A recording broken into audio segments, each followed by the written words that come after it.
The gunshot echoed across the empty plains as Olivia Thornton clutched her son to her chest. Her wagon wheels splintered beyond repair on the lonely trail to Promise Creek. The year was 1876, and the western frontier had already taken everything from her. Now it seemed determined to claim what little she had left. Olivia wiped the sweat from her brow, squinting against the harsh afternoon sun.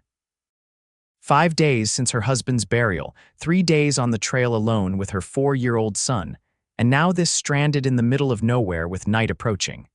"Mama, I'm thirsty," little Thomas whimpered, his face flushed from the heat. "I know, darling, just a little longer." She smoothed his hair, hiding her own fear behind a reassuring smile. Their water supply was dangerously low. The maps had promised a creek nearby, but in the vast expanse of Wyoming Territory, nearby could mean miles away. She surveyed the broken wheel, knowing it was beyond her ability to repair. Olivia had fired the shot hoping to signal any passing travelers, but in these parts, gunshots could attract more danger than help.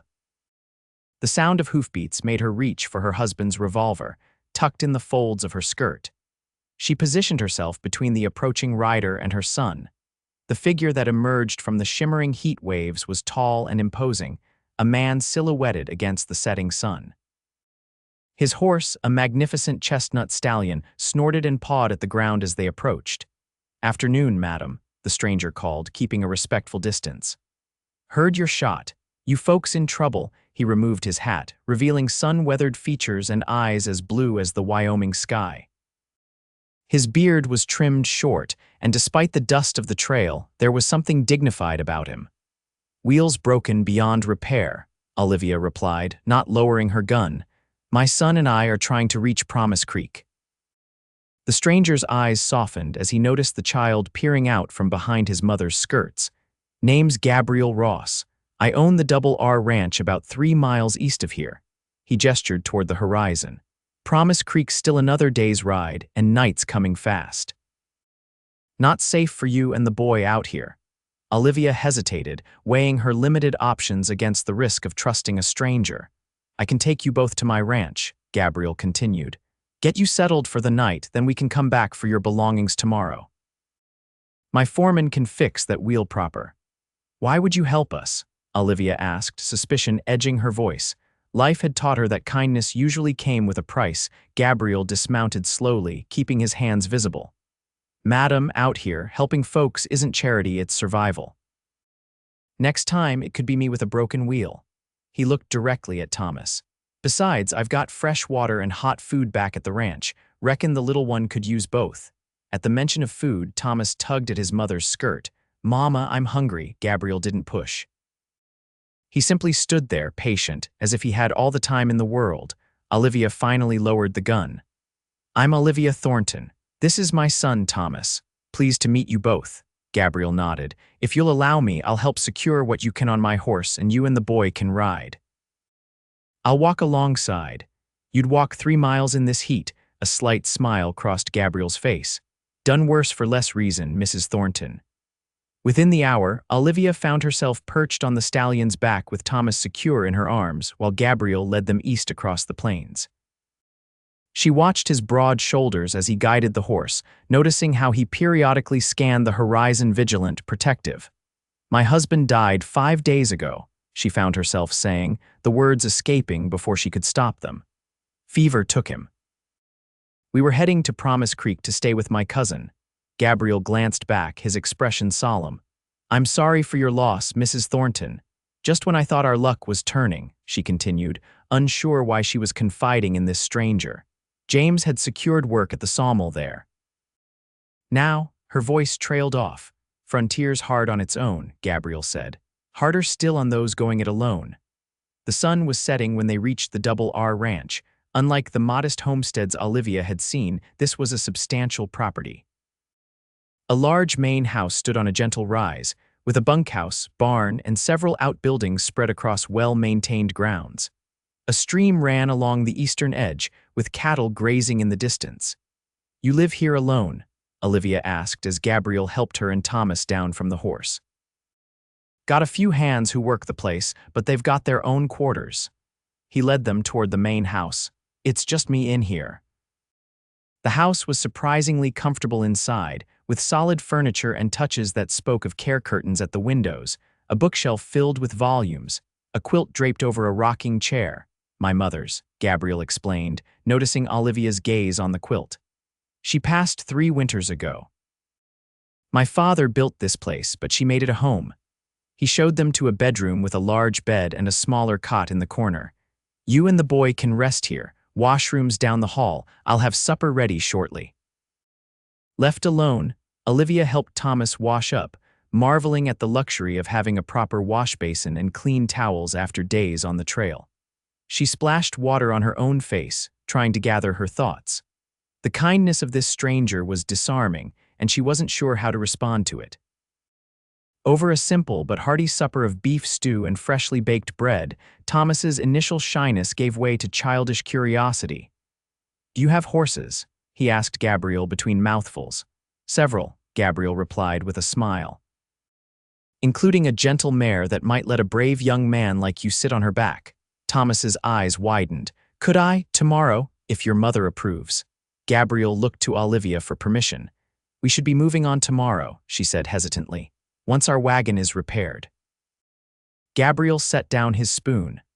"Mrs. Thornton, forgive my forwardness, but traveling alone with a child is dangerous, especially with your provisions running low.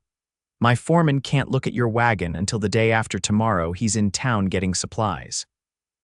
"We've imposed enough, no imposition," he interrupted gently. "I've got the space, and honestly, it's nice having company at the table." A fleeting shadow crossed his face. "Been too quiet around here lately." Later that night, after Thomas had fallen asleep, Olivia stood on the porch watching the stars emerge in the vast Wyoming sky. Gabriel joined her, offering a cup of coffee.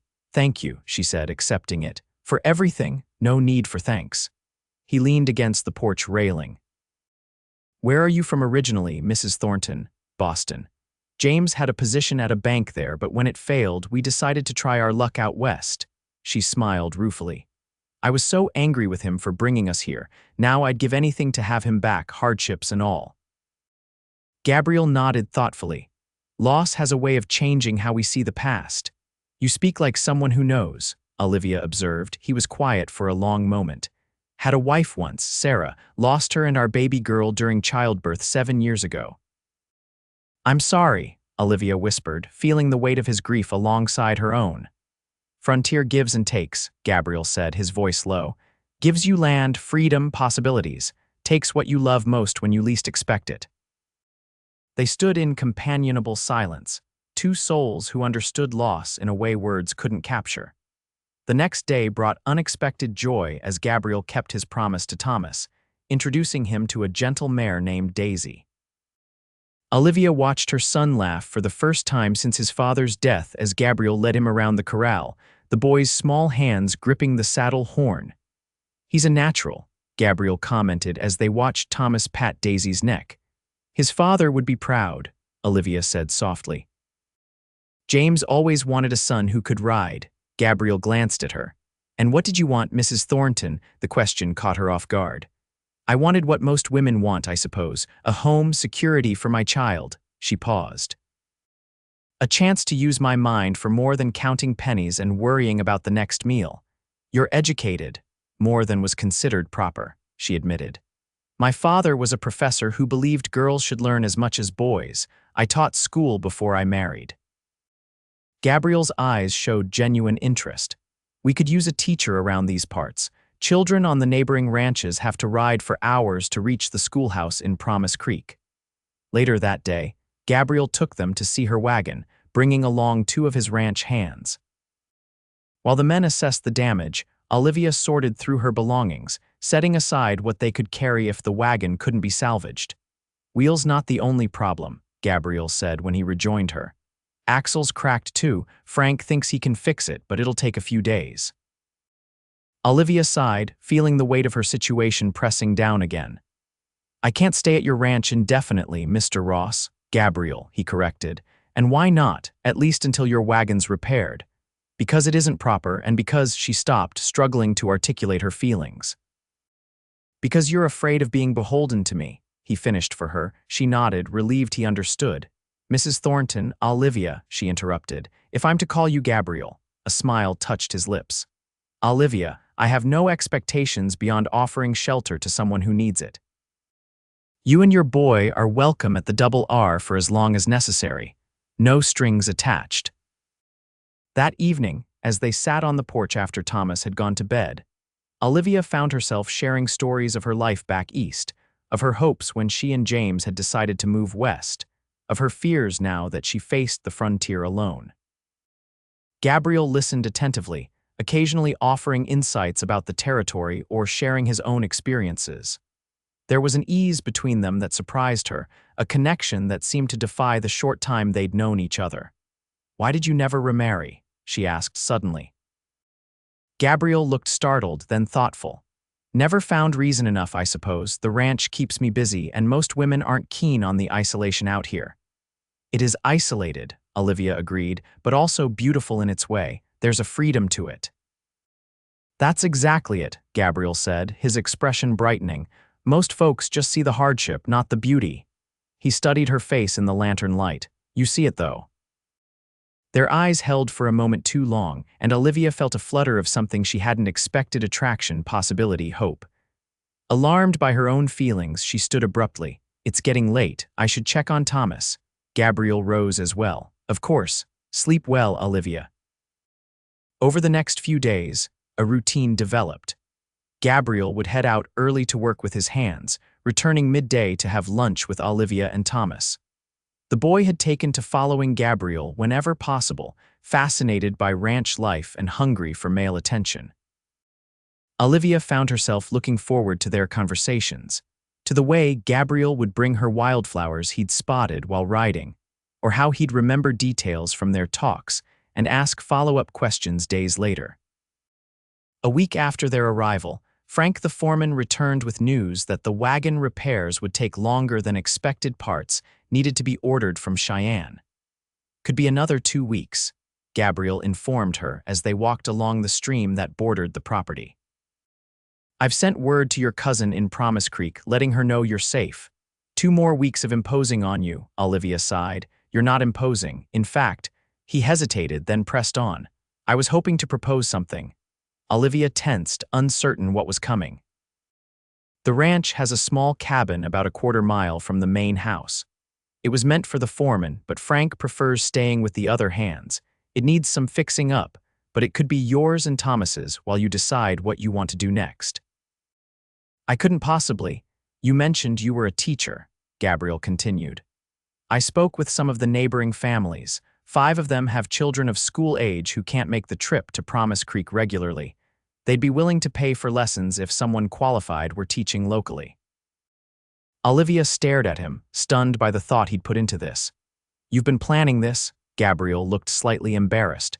"Just considering options. You need time to get on your feet after your loss, and we need a teacher. Seems like an arrangement that could benefit everyone." "And where would I teach these lessons?" "There's a room in the main house that was meant to be a study. It's sitting empty. Could easily fit a few desks."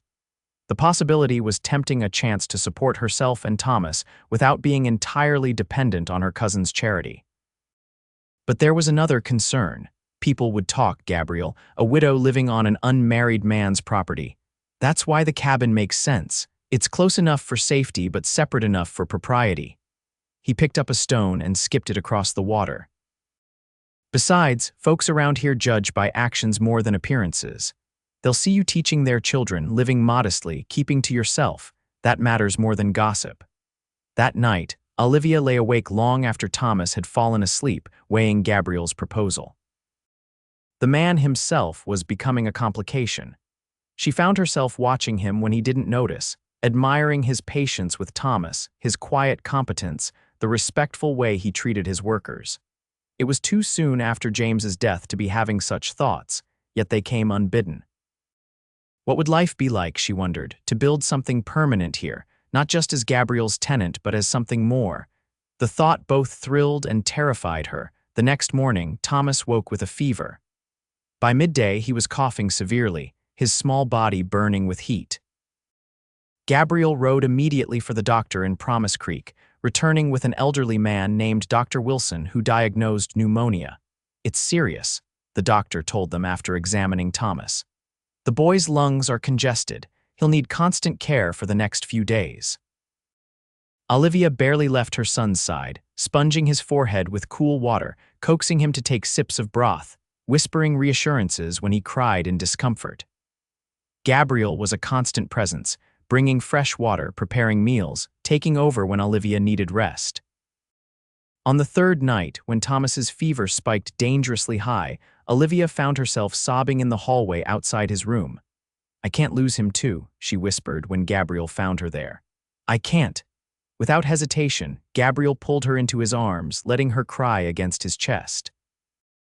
"You won't," he promised, his voice fierce with conviction. "That boy's a fighter just like his mother." She looked up, surprised by the emotion in his face. "How can you be so sure?" "Because I've seen how you both face challenges. There's steel in you, Olivia Thornton, in him too." Something shifted between them in that moment. A boundary crossed, a connection deepened.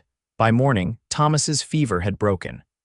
The doctor, returning to check on him, declared the crisis past, though the boy would need time to regain his strength. "You need rest yourself," Gabriel told Olivia after the doctor left. "You've barely slept in days." "I can't leave him, I'll sit with him," Gabriel offered. "Go rest for a few hours. I promise I'll wake you if he needs you." Too exhausted to argue, Olivia agreed. When she returned to Thomas's room 4 hours later, she found a sight that made her heart swell. Gabriel sitting in the chair beside the bed, reading aloud from a book of adventure stories, with Thomas awake and listening intently. "Mama," Thomas called when he saw her. "Mr. Gabriel's reading about cowboys and Indians, and he says when I'm better, he'll teach me to rope a calf." Gabriel looked up, a hint of uncertainty in his expression. "Hope that's all right." "Of course," Olivia said, moved by the scene before her. "Thank you for entertaining him." "My pleasure." "He's good company." Gabriel stood, placing a bookmark in the volume.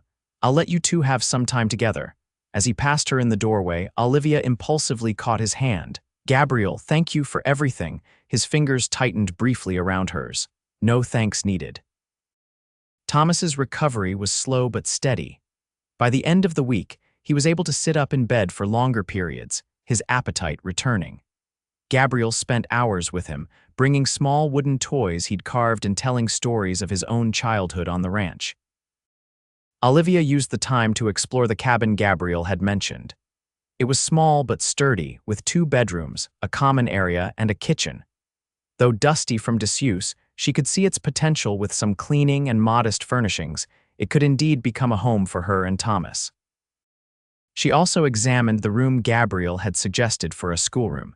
It faced east, with large windows that would provide excellent light for reading and writing. Bookshelves lined one wall, already filled with volumes that would be useful for teaching. One afternoon, as she was measuring the space for desks, Gabriel found her there. "So you're considering it?" he asked, leaning against the doorframe. "I am," Olivia admitted. "It's a practical solution, at least for now. I've spoken with the neighboring families. They've agreed to provide the desks and other supplies, 6 children to start ages 7 to 12. "You've been busy," Olivia said, surprised by how much he'd arranged. Gabriel shrugged. "Wanted to make sure it was viable before you committed." "And the cabin?" "What would be the arrangement there?" "Simple enough. You teach the children, live in the cabin, help with the garden if you've a mind to. I'll provide firewood and make sure the roof doesn't leak."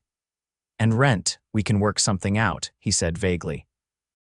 "Perhaps some of your preserves when harvest comes. I've no talent for making jam," Olivia laughed. "That hardly seems equitable." "Equity isn't always about equal exchange," Gabriel replied, suddenly serious. "Sometimes it's about each person giving what they can and taking what they need." That philosophy, so different from the strict accounting of value she'd known back east, struck Olivia as profoundly wise. As Thomas regained his strength, Olivia made her decision.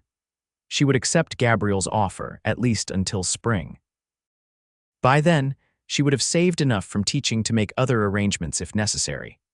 The day Thomas was finally well enough to go outside, Gabriel surprised them both by bringing a puppy to the house, a small, wriggling border collie with 1 black ear and 1 white. "Every boy needs a dog," he explained as Thomas squealed with delight. And every ranch needs a good herding dog. This little fellow can be both. What should I name him, Mama? Thomas asked, giggling as the puppy licked his face. That's your decision, Olivia said, touched by Gabriel's thoughtfulness. I want to call him Scout, Thomas declared, because he can scout ahead for danger like in Mr. Gabriel's stories. Scout it is, Gabriel agreed, a fine name for a fine dog. As autumn approached, Olivia and Thomas moved into the cabin, which Gabriel and his men had repaired and furnished. The transition was smoother than Olivia had expected. Thomas thrived in the fresh air and open spaces of the ranch, following Gabriel and the hands around whenever possible, learning to ride Daisy with increasing confidence. The school began with the promised 6 children, who arrived on horseback or in wagons 3 days a week. Olivia found herself enjoying teaching again, adapting her Eastern education methods to the practical needs of frontier children. Gabriel often observed the lessons from the doorway, a small smile playing on his lips as he watched Olivia engage the students. Sometimes he would contribute, especially during history discussions, offering perspectives on Western settlement that differed from the textbooks Olivia had used in Boston. Their evenings developed a comfortable routine. After Thomas was asleep, Olivia would walk to the main house where she and Gabriel would share coffee on the porch, talking late into the night. They discussed books, politics, ranching techniques, child-rearing philosophies, everything and nothing, with an ease that felt as natural as breathing. One crisp October evening, as they watched the sunset paint the distant mountains gold and crimson, Gabriel asked, "Are you happy here, Olivia?" The question took her by surprise. "I am," she realized aloud. "More than I expected to be again. And Thomas, he adores it here, adores you too." She glanced at Gabriel. "Sometimes I worry he's becoming too attached. We won't stay forever." Gabriel was silent for a long moment. Why not? The simple question hung in the air between them. Olivia had no ready answer. "I mean it," Gabriel continued, turning to face her fully. "Why not stay? You've built something here, the school, a home. The children are learning, Thomas is thriving." He hesitated, then added softly, "And I find myself looking forward to these evenings more than anything else in my day." Olivia's heart quickened. "Gabriel, I know it's soon," he interrupted. "I know you're still grieving, James. I'm not asking for promises or commitments. Just consider the possibility of making this arrangement more permanent." "As your tenant, your employee?" Olivia asked, needing clarity. Gabriel shook his head, reaching for her hand. "As whatever feels right to you. Whatever we might become to each other, given time." Before Olivia could respond, a shout came from the direction of the bunkhouse. One of the hands was running toward them, his face urgent in the fading light. "Boss, riders coming in fast from the east." "Looks like trouble." Gabriel was on his feet instantly. "How many?" "5, maybe 6. Armed. Get the men together. No one fires unless I give the word." He turned to Olivia. "Go to the cabin. Stay with Thomas. Lock the doors." Olivia hurried through the gathering darkness, fear clutching at her throat. From the cabin window, she could see Gabriel and his men forming a line in front of the main house, rifles ready but not raised. The approaching riders slowed as they neared the ranch buildings. In the light from the house lanterns, Olivia recognized the lead rider, Harold Wilkes, owner of the neighboring Black Diamond Ranch, a man Gabriel had mentioned having disputes with over water rights. Though she couldn't hear the exchange, the body language was clear enough. Wilkes was agitated, pointing repeatedly toward the stream that marked the property boundary. Gabriel remained calm, his stance non-threatening but firm. After several tense minutes, Wilkes and his men turned their horses and rode away. Gabriel spoke briefly with his hands before heading toward the cabin. "What happened?" Olivia asked when she let him in. "Wilkes claims we've been diverting water from the stream before it reaches his property," Gabriel explained, his expression troubled. "It's nonsense. The dam he's talking about was built by my father 20 years ago and has never caused issues before." Why the sudden complaint? Droughts got everyone on edge. His cattle are suffering and he's looking for someone to blame. Gabriel sighed, running a hand through his hair. "He's threatening to tear down the dam if I don't do it myself." "Would that be so terrible?" It would flood parts of my grazing land during spring melt. Besides, it's the principle. The dams on my property built legally. His jaw tightened. Wilkes has been trying to push me out for years. Thinks if he combines our ranches, he'll control enough land to influence prices at market. Olivia touched his arm. What will you do? For now, nothing. He's angry but not foolish enough to start a range war. Gabriel attempted a reassuring smile. Don't worry. This is just the usual neighborly disagreement, Western style. But the incident cast a shadow over the following days. Gabriel increased patrols of the property boundaries, and Olivia noticed he now carried his rifle when riding out to check the herds. Despite the tension, life at the Double R continued. Olivia's school grew to 8 students when a family moved into the area. Thomas, fully recovered from his illness, became Gabriel's constant shadow, learning to help with small chores around the ranch and proudly reporting his accomplishments to Olivia each evening. As November brought colder weather, Gabriel and his men began preparations for winter. Hay was stored, cabins and barns weatherproofed, cattle moved to sheltered pastures. Olivia found herself drawn into these activities, helping to preserve the last of the garden's produce and mending clothes and blankets.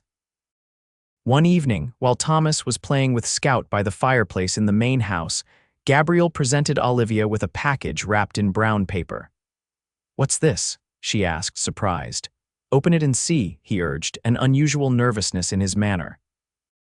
Inside was a beautiful leather-bound journal and a silver fountain pen. "Gabriel, these are lovely, but I've noticed you writing sometimes on scraps of paper," he explained. "Thought you might like something proper to write in." Olivia was touched by his observation of this private habit. "Thank you. I used to keep a journal regularly before Thomas was born, somehow lost the practice along the way." "What did you write about?" "Thoughts, mostly, sometimes stories." She ran her fingers over the smooth leather. "James used to tease me about it, said I was always living half in my imagination." "I'd like to read your stories someday," Gabriel said, "if you were willing to share them." "They're nothing special, I doubt that," he interrupted gently. "Few things you do are ordinary, Olivia." The compliment warmed her, and for a moment, the air between them seemed charged with unspoken feelings. Thomas's laughter as Scout chased a ball across the floor broke the moment, but the connection lingered. That night, back in the cabin, Olivia opened the journal and began to write for the first time in years. She wrote about James and their journey west, about her fears and hopes as a widow, about Thomas's resilience, and inevitably about Gabriel, his kindness, his strength, the way he was gradually healing places in her heart she'd thought would remain broken forever. As the first snow of winter blanketed the ranch, the conflict with Wilkes seemed to recede. Gabriel reported no further confrontations, suggesting that the colder weather had turned everyone's attention to survival rather than disputes. The week before Thanksgiving, Gabriel invited several neighboring families, including Olivia's students and their parents, to a dinner at the ranch. It was the first large gathering Olivia had attended since James's death, and she found herself both nervous and excited as she helped prepare the feast. The main house was transformed for the occasion, with tables set up in the large main room and decorations of dried autumn leaves and pine cones that Thomas had collected. Gabriel hired a local fiddler, and after dinner, furniture was pushed aside for dancing. Olivia, wearing her best dress, a deep blue wool that Gabriel had complimented when she emerged from the cabin, watched as the ranchers and their wives took to the floor. Thomas had fallen asleep on a pile of blankets in the corner, Scout curled protectively beside him. "May I have this dance?" Gabriel appeared beside her, hand extended, his usually work-worn appearance softened by a clean shirt and freshly trimmed beard. Olivia hesitated only briefly before placing her hand in his. "I'm not sure I remember how." "Neither do I," he admitted with a smile. "We can remind each other." They moved onto the floor as the fiddler began a waltz. Gabriel's hand at her waist was warm and steady, his steps more graceful than she had expected.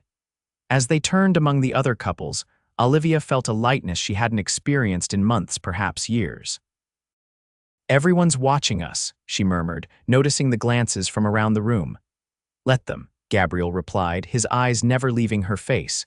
They're just surprised to see me smiling so much. Later, as the party wound down and guests began to leave, one of the mothers approached Olivia. "Mrs. Thornton, I wanted to thank you for what you've done with the school," she said warmly. "My Emma never took to learning before, but now she's reading every night before bed." "Emma is a bright girl," Olivia replied. "She just needed the right encouragement." The woman glanced toward Gabriel, who was bidding farewell to another family. "You know, when Mr. Ross first suggested bringing a teacher to the area, some folks were skeptical. Now everyone can see it was the right decision." She lowered her voice. "And it's nice to see him with a spring in his step again. Man's been alone too long." After the last guest had departed, Olivia helped Gabriel clear away the remains of the feast while Thomas continued sleeping. "That went well," Gabriel commented, stacking plates. "Mrs. Bailey said her daughter's reading has improved." "She mentioned that to me too," Olivia said. "It's rewarding to see the children progress." Gabriel paused in his task, regarding her thoughtfully. "You've brought something special to this community, Olivia, not just education, but connection. These families rarely gathered like this before. You're the one who organized the dinner," she pointed out, "but they came because of you in many ways." He moved closer to her. "You've changed things here, changed me." Olivia's heart quickened at his proximity, at the intensity in his eyes. "How have I changed you?" "Made me remember there's more to life than work and duty, made me want things I'd given up on." "What things?" she whispered, though she knew the answer. "A partner, a family, a future that's about more than just surviving." His hand reached up to gently touch her cheek. "I know it's only been a few months since you lost James. I know Thomas needs time, but I also know what I feel when I'm with you, and I hope you might feel something too." Olivia closed her eyes briefly, leaning into his touch. "I do," she admitted, "and it frightens me. James has only been gone since summer, and already my heart is." She couldn't finish. "Moving forward doesn't dishonor what you had with him," Gabriel said softly. "Life out here teaches us that, if nothing else. We honor those we've lost by continuing to live fully." "I need time," Olivia said, though everything in her wanted to close the distance between them. Gabriel nodded, letting his hand fall away. "Time is something I can give. I've waited 7 years to feel this way again. I can wait as long as you need." The days following Thanksgiving brought a severe cold snap.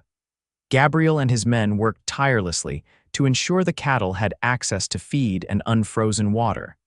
Olivia suspended school temporarily as the snow made travel dangerous for the children. Confined to the cabin with Thomas, Olivia found herself watching the main house, worry gnawing at her when Gabriel was late returning from his daily rounds.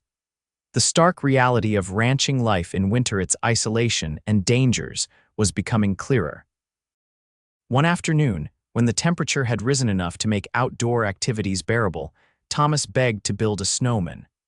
Bundled in their warmest clothes, mother and son ventured out into the brilliant white landscape, Scout bounding ahead through the drifts.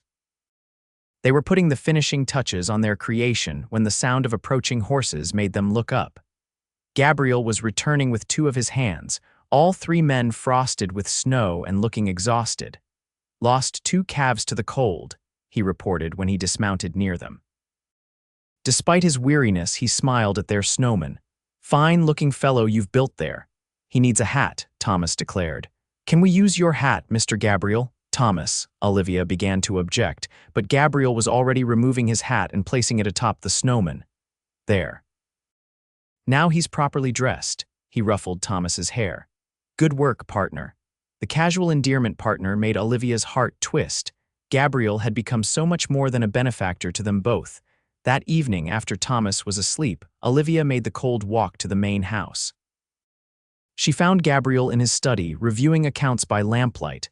"Tough day?" she asked from the doorway. He looked up, his face brightening at the sight of her. "Better now. Come in by the fire." As they sat before the hearth, Olivia noticed how the flames highlighted the silver threaded through Gabriel's dark hair, the lines at the corners of his eyes that deepened when he smiled. "I've been thinking," she said after a comfortable silence. "About what you said after the Thanksgiving dinner." Gabriel waited, giving her space to continue. "When James died, I thought my life was over. Not just because I loved him, but because I couldn't imagine how Thomas and I would survive alone. She twisted her hands in her lap. Then you found us on that trail and everything changed. Olivia, please let me finish. This isn't easy for me. She took a deep breath. I've come to care for you, Gabriel, more than I expected and sooner than seems proper. But frontier life doesn't allow for the luxury of proper timing, does it? No, he agreed softly. It doesn't. I'm not ready for promises or formal arrangements, Olivia continued, but I am ready to acknowledge what's happening between us, to see where it might lead. Gabriel reached for her hand, his own warm and calloused. That's all I'm asking for, a chance. When he leaned forward this time, Olivia didn't pull away. His kiss was gentle, questioning, allowing her to set the pace. She responded with a tentative warmth that quickly deepened into something more urgent, more needy. Gabriel drew back first, his breathing uneven. I've wanted to do that since the first week you were here, he confessed. Olivia laughed softly. Even when I was pointing a gun at you. Especially then. His smile faded into seriousness. I want to do right by you and Thomas, Olivia. No rushing, no pressure. We'll take this as slow as you need. 2 days later, the relative peace of the ranch was shattered. Olivia was teaching Thomas his letters in the cabin when Scout began barking frantically at the window. Looking out, she saw smoke rising from the direction of the eastern pasture. Heart-pounding, she grabbed Thomas and headed for the main house, where she found Gabriel's foreman organizing men. What's happening? She demanded. Fire at the east boundary, the foreman replied grimly. Boss thinks Wilkes might have set it, trying to destroy the dam. Where's Gabriel? Rode out with half the men to try to contain it, sent me back to get more help. Olivia felt cold fear wash over her. Prairie fires in winter were rare but devastating when they occurred, feeding on dry grass beneath the snow and driven by wind across vast distances. What can I do? She asked, holding Thomas close. Keep the boy inside, madam. If the wind shifts, we might need to evacuate the ranch buildings. The next hours were the longest of Olivia's life. She kept Thomas occupied with stories and games, all while watching out the window for any sign of Gabriel's return. By nightfall, the glow of the fire was visible on the horizon, a malevolent orange against the black sky. It was nearly midnight when Gabriel finally returned, his face streaked with soot, his eyes red from smoke. Olivia, who had put Thomas to bed in the main house rather than risk the walk back to the cabin, met him at the door. Thank God, she breathed, throwing her arms around him regardless of the dirt and smoke that clung to him. I was so worried. Gabriel held her tightly for a moment before gently disengaging. We contained it, he reported wearily. Lost some grazing land and part of the fence line, but the dam is intact and the cattle are safe. Was it Wilkes? Gabriel's expression hardened. Can't prove it, but the fire started right at the property line. Too convenient to be an accident. What will happen now? Gabriel sighed heavily.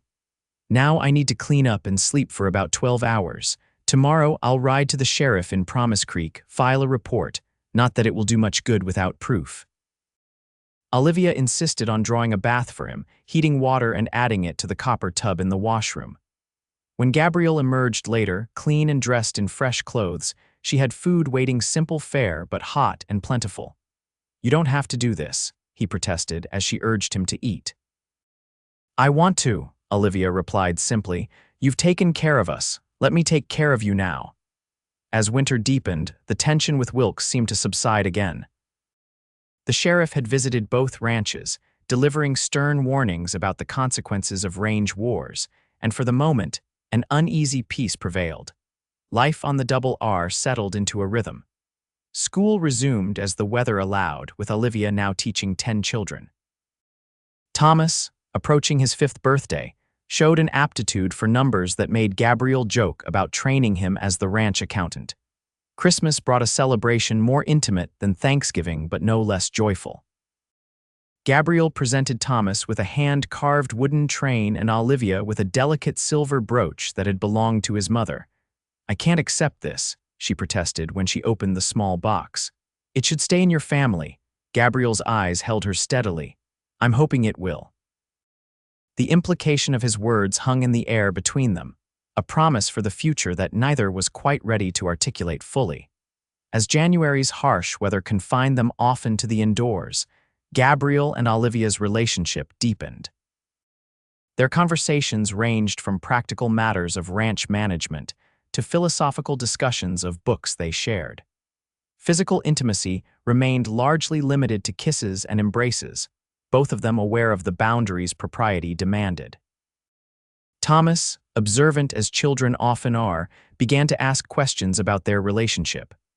"Do you love Mr. Gabriel, Mama?" he asked one snowy afternoon as they walked back from the main house. Olivia considered how to answer truthfully but appropriately. "I care for him very much," she said finally. "I think he loves us," Thomas continued matter-of-factly. "He looks at you the way Papa used to." The observation, so simple yet profound, stayed with Olivia. That night in her journal, she finally allowed herself to write the word she'd been avoiding: love. She loved Gabriel Ross with a feeling different from but no less powerful than what she'd felt for James. The realization brought both joy and guilt: joy at having found such an unexpected gift, guilt at how quickly her heart had moved on after James's death.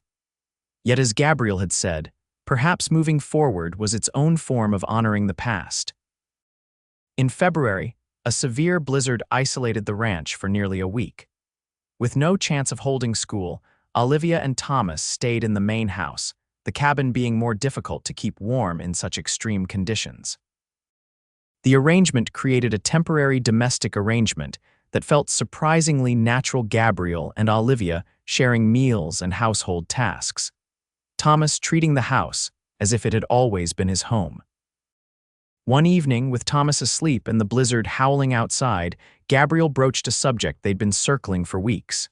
"I've been thinking about spring," he said as they sat before the fire, Olivia knitting while he cleaned his gun. "About the future." Olivia's hand stilled. "What about it?" "When you and Thomas first came here, it was meant to be temporary, until your wagon was fixed, until you decided what to do next." He set the gun aside, focusing entirely on her. "It's been 8 months now. Are you asking if we're planning to leave?" Olivia asked, her throat suddenly tight. "No," Gabriel moved to kneel before her chair, taking her hands in his. "I'm asking if you'll stay, permanently, as my wife." Though she had sensed the conversation was heading in this direction, the actual proposal still took her breath away. "Gabriel, I love you, Olivia," he continued, his voice steady despite the vulnerability in his eyes. "I love Thomas as if he were my own son. I want to build a life with you both if you'll have me." Tears filled Olivia's eyes. "What about the gossip?" "People will say I've moved on too quickly, that I didn't properly mourn James." "People will always talk," Gabriel replied. "But those who matter know that grief doesn't follow a timetable and that finding love again doesn't diminish what came before." He squeezed her hands gently. "I'm not asking to replace James in your heart or in Thomas's memory. I'm asking for my own place alongside that memory." Olivia looked into his face, this man who had rescued them from the trail, who had opened his home and heart, who had shown Thomas what it meant to be a man of integrity and kindness. "Yes," she whispered, the simple word carrying the weight of all she felt. "Yes, I'll marry you." Gabriel's smile could have lit the darkest night. He drew her into his arms, his kiss a seal on the promise they had made. The blizzard lifted 3 days later, allowing Gabriel to ride into Promise Creek to speak with the pastor about wedding arrangements. They agreed on a spring ceremony, when travel would be easier for guests and the ranch work less demanding. Olivia wrote to her cousin in Promise Creek and to her family back east, explaining her decision. The responses were mixed. Her cousin expressed delight, while her parents' letter contained thinly veiled concern about the hasty nature of the match. Gabriel, reading their response over her shoulder, simply said, "They'll understand when they meet us."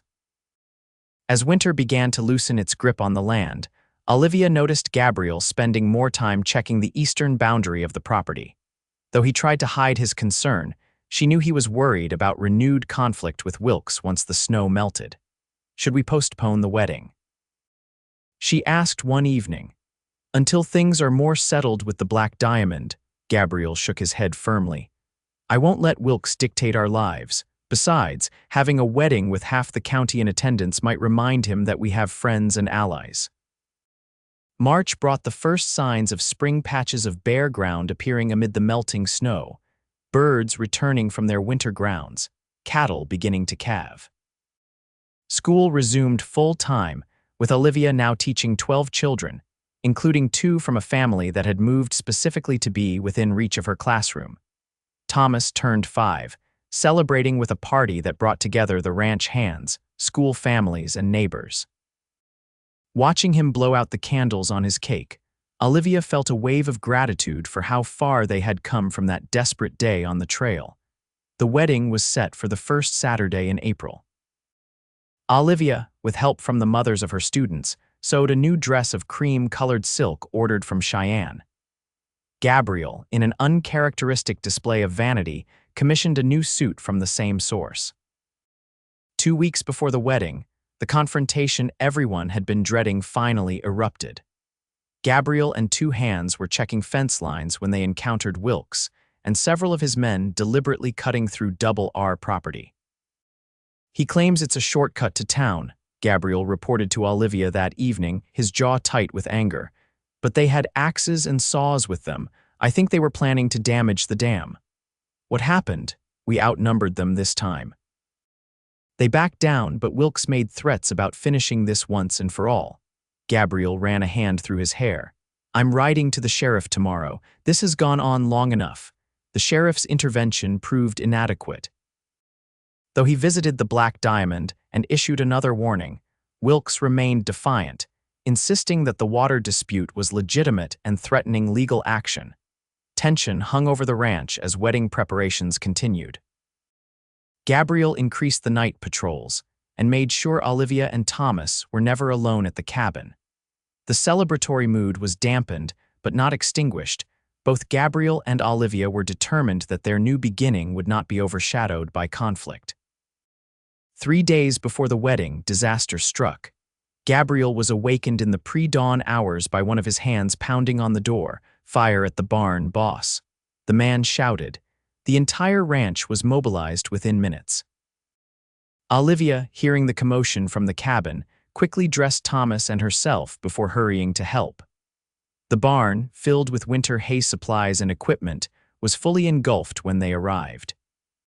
For hours, they fought the blaze, forming a bucket line from the well to prevent the fire from spreading to other buildings. By mid-morning, the barn was a smoldering ruin, but the rest of the ranch had been saved. As they surveyed the damage, Gabriel found a kerosene lantern broken near what had been the barn door, evidence that the fire had been deliberately set. "Wilkes," he said, his voice deadly quiet. "You can't know that for certain," Olivia cautioned, though she believed it too. "Who else would have reason?" Gabriel picked up a charred piece of wood, squeezing it until his knuckles whitened. "He's trying to cripple the ranch, force me to sell." The sheriff, summoned again, was more responsive this time. The evidence of arson was clear, and he promised to question Wilkes and his men immediately. The day before the wedding, the sheriff returned with news. "Wilkes has an alibi for the night of the fire," he reported. "Him and all his men were in Promise Creek at the saloon until past midnight." "Plenty of witnesses." "He could have hired someone," Gabriel argued. "Could have," the sheriff agreed, "but I can't prove it and neither can you." That night, Olivia found Gabriel on the porch, staring into the darkness toward the ruined barn. "We should postpone the wedding," he said when she joined him. "Just until this situation is resolved." "No," Olivia said firmly. "I won't let Wilkes steal this from us too." Gabriel turned to her, his expression torn between love and concern. "I need to know you and Thomas are safe. Whoever set that fire could try again. We are safe because we're with you." Olivia placed her hand on his chest, feeling his heartbeat beneath her palm. "Tomorrow we become a family officially. That's more important than any barn or any feud." The wedding day dawned clear and mild, as if nature itself approved of the union. The ceremony was held on the ranch, in the large main room where they had danced at Thanksgiving. Pastor Miller from Promise Creek officiated, with Thomas standing proudly beside Gabriel as his best man. Olivia, walking alone down the makeshift aisle, felt a momentary pang at the absence of her father to give her away. But as she met Gabriel's gaze full of love, promise, and steadfast commitment, she knew with certainty that this was right. "Friends and neighbors," Pastor Miller began, "we are gathered here to witness the union of Gabriel Ross and Olivia Thornton in holy matrimony." As they exchanged vows, Olivia was struck by the journey that had brought them to this moment from desperate strangers on a trail to partners pledging their lives to each other. When Gabriel placed the simple gold band on her finger, his hands were steady, but his eyes glistened with emotion. "I now pronounce you husband and wife," the pastor declared. "What God has joined together, let no man put asunder." The celebration that followed was joyous despite the shadow of recent events. Neighbors and friends filled the house with laughter and good wishes. Thomas ran among the guests with Scout, proudly telling anyone who would listen that Gabriel was his new father. As the sun began to set, Gabriel found Olivia standing alone for a moment, watching Thomas. "Mrs. Ross," he said, testing the name with obvious pleasure. "Any regrets?" "Not one," she replied, leaning into him as his arm circled her waist. "Though I do wish we could have a proper wedding trip." About that, Gabriel smiled mysteriously. "I've arranged for Frank to manage things here for a week. There's a little cabin by a lake about a day's ride from here. It's primitive but private. What about Thomas? Mrs. Jenkins has offered to stay here with him. He's excited about being the man of the house while we're gone." Olivia felt a flutter of anticipation. "When do we leave?" "Tomorrow morning, if that suits you." She answered with a kiss that drew good-natured cheers from nearby guests. Later that night, after the celebration had ended and they were finally alone in what was now their shared bedroom, Gabriel took Olivia's face between his hands. "When I found you on that trail last summer, I thought I was just helping a stranger in need," he said softly. "I had no idea I was finding my future."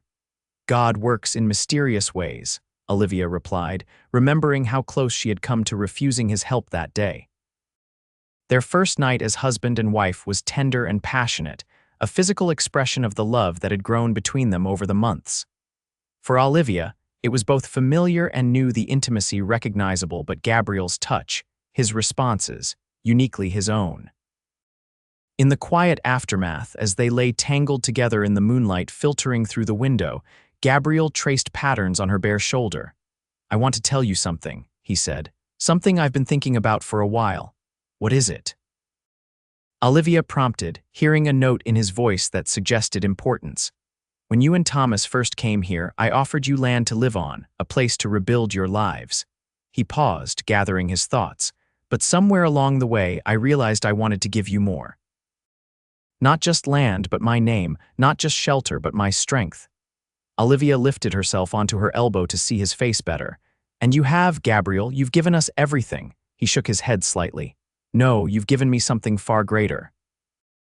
You and Thomas brought life back to this house, purpose back to my days." His voice roughened with emotion. "I was existing before you came, now I'm living again." The depth of his feeling moved her beyond words. Olivia kissed him, pouring into the gesture all the love and gratitude she couldn't adequately express. They left for their wedding trip the next morning, with Thomas waving enthusiastically from the porch as they rode away. The cabin Gabriel had spoken of was indeed primitive but beautifully situated on the shore of a small mountain lake, surrounded by pines and completely isolated from other habitation. For 6 days, they lived in a world of their own, making fishing in the lake, exploring the surrounding forests, and loving each other with the freedom of newlyweds. Olivia felt herself fully relaxing for the first time in years, the weight of grief and worry finally lifting from her shoulders. On the morning of the 7th day, as they were preparing to return to the ranch, a rider approached the cabin. Gabriel, instantly alert, positioned himself between the approaching stranger and Olivia. The rider proved to be one of their ranch hands, his horse lathered from hard riding. "Boss," he called as he dismounted, "there's trouble back home." Gabriel's face hardened. "What kind of trouble?" "Wilkes and his men showed up yesterday, claiming you'd agreed to discuss the water rights. When Frank told them you weren't there, they said they'd wait." The hand wiped sweat from his brow. "They're camped by the stream, right on our property. Frank's worried they might try something with you away." Olivia felt cold fear grip her heart. "Thomas, the boy's fine, madam," the hand assured her quickly. "Mrs. Jenkins has him staying close to the house." But Frank thought you should know. They rode hard for home, making in 5 hours what had been a leisurely day's journey. As they approached the ranch, Olivia could see several horses and a wagon near the stream that marked the eastern boundary. Gabriel motioned for her to stay back. "Ride to the house," he instructed. "Check on Thomas, I'll deal with Wilkes." "Be careful," Olivia urged, fear making her voice sharp. "Don't do anything rash." "I won't," Gabriel promised, his eyes softening briefly as he looked at her. "But I need to end this once and for all." Olivia reluctantly turned toward the main house while Gabriel rode toward the encampment by the stream. From the porch, after assuring herself that Thomas was safe with Mrs. Jenkins, she watched the distant confrontation. She could see Gabriel dismounting, approaching the group of men who rose to meet him. Though too far away to hear the exchange, she could read the body language. Gabriel calm but firm, Wilkes agitated, gesturing wildly. After several minutes, Gabriel turned away, appearing to end the conversation. As he moved toward his horse, Wilkes lunged forward suddenly, something glinting in his hand. Olivia gasped, her heart stopping as she saw Gabriel stagger. Before she could process what was happening, shots rang out. Gabriel's men, positioned strategically around the property, fired warning shots into the air. Wilkes and his men scattered, rushing for their horses. Olivia was running across the yard before she consciously decided to move, her skirts gathered in her hands, terror propelling her forward. By the time she reached Gabriel, he was sitting on the ground, holding his arm where blood seeped through his shirt. "It's nothing," he assured her as she dropped to her knees beside him. "Barely a scratch." "He stabbed you," Olivia said, her voice shaking as she examined the wound. "The cut was long but shallow, more bloody than dangerous." Gabriel corrected. "I saw it coming, mostly avoided it." He grimaced as she probed the wound. "Damn fool move on his part. Assault with a weapon in front of witnesses. Sheriff can't ignore that." One of the hands approached, leading Gabriel's horse. "Frank's already riding for the sheriff, boss. We've got 2 men following Wilkes to make sure he doesn't leave the territory." Gabriel nodded approval. "Good thinking." He allowed Olivia to help him to his feet. "Let's get back to the house." "I want to see Thomas." The sheriff arrived within hours, taking statements from Gabriel and the hands who had witnessed the attack. By nightfall, word came that Wilkes had been arrested at his ranch, along with 2 of his men who were deemed accomplices. "He'll stand trial in Cheyenne," the sheriff explained as he prepared to leave. "With multiple witnesses, including his own men who have turned on him, he's looking at prison time." After the sheriff departed, Olivia tended Gabriel's wound properly, cleaning and bandaging it while Thomas watched wide-eyed from a chair nearby. "Does it hurt, Pa?" the boy asked, using the term for the first time. The simple word brought a lump to Gabriel's throat. "Not much, partner," he replied, ruffling Thomas's hair with his good hand. "Your ma's taking good care of me." That night, with Thomas asleep and the ranch quiet again, Gabriel and Olivia sat on the porch, his arm around her as they watched the stars appear. "I'm sorry our wedding trip was cut short," Gabriel said. "We're together," Olivia replied simply. "That's what matters." Gabriel kissed the top of her head. "We can go back to the cabin another time or somewhere else entirely, Denver maybe, or even San Francisco." "I'd like that." Olivia snuggled closer to his side. "But I'm in no hurry, we have time now." The thought struck them both with its profound truth. With Wilkes facing justice and the immediate threat removed, they had time to build their marriage, to raise Thomas, to expand the school, to develop the ranch. Time to create the future they had both nearly given up hoping for. Spring bloomed fully across the Double R, bringing new calves, fresh growth, and the promise of prosperity. The barn was rebuilt with the help of neighbors, stronger and larger than before. Olivia's school continued to grow, eventually requiring the construction of a separate building to accommodate 15 students. In late April, a letter arrived from Boston. Olivia's parents, after considering her invitation, had decided to visit in the summer to meet their new son-in-law and see the life their daughter had built in Wyoming Territory. "Are you nervous about them coming?" Gabriel asked, as they discussed preparations for the visit. "A little," Olivia admitted. They've never understood why anyone would choose this life over Boston. Then we'll have to show them, Gabriel said confidently. Let them see what we see in this land. In May, Olivia confirmed what she had suspected for several weeks. She was expecting a child, due in late autumn.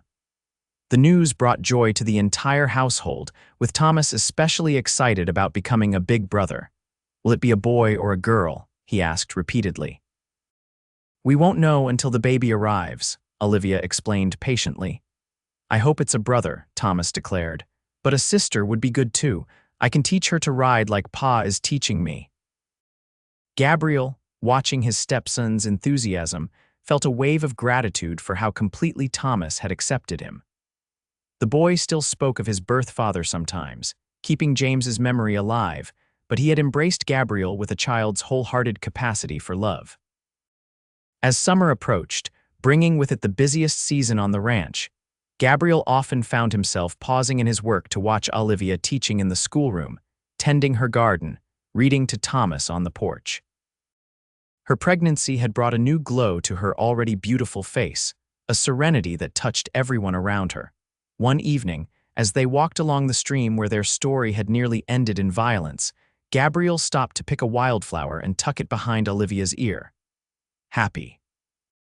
He asked, though he could see the answer in her eyes. Completely, she replied, placing his hand on her growing belly where their child moved beneath. Are you? Gabriel looked around at the land that had been his burden and his salvation, at the woman who had brought light back into his life, at the future they were building together. More than I ever thought possible, he said, drawing her into his arms. You and Thomas gave me back my heart, Olivia.